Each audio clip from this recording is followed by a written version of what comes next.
For my Litha altar, I'm going to be honoring the Egyptian god Aten, as well as the fertility of the earth at this time. I'm going to be using my trusty gold candle holders to represent the sun's energy. And if you've watched any of my other Sabbath classes, you'll notice that I use these a lot. Unless you want to use completely different items each time, there's no rule saying you can't reuse magical tools.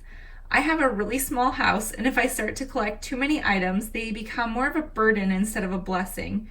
And I don't want to ever look at my tools as a burden, so I just reuse what I have.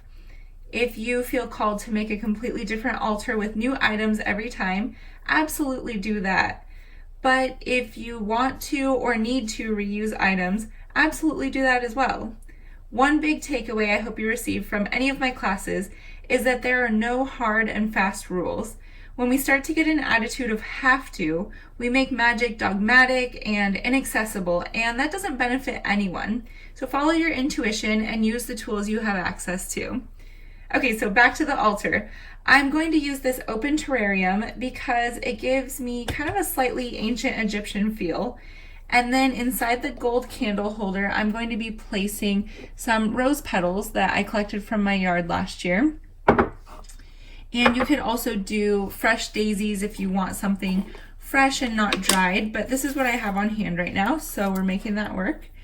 Roses are currently blooming here, so even though these are from last year, it's still from kind of the energy of this time. And if you don't know when something was dried, that's completely fine too. I'm going to go ahead and place that in here. So next to that, I'm going to put some prinite, and I have it in raw form and in a tumbled stone. So I'm going to place these two in here, and later I'll probably straighten this out a little bit better, but for now I'm just kind of giving you guys a general idea of what I'm doing. I chose prinite for this altar because it's the stone that's used to heal the healer.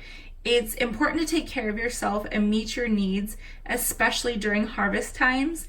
And I'm guessing that if you are drawn to any of my classes, you have a tendency to be a healer for others. The energy of this stone reminds us to nurture ourselves as well as others. Working on our own health while the earth is in such a fertile state can be extremely powerful. Now, I don't want to place a candle directly in the terrarium because it seems like a fire hazard, but I do want to place a candle next to this though, so I can light it when I'm doing the Litha meditation or any journal work or setting intentions.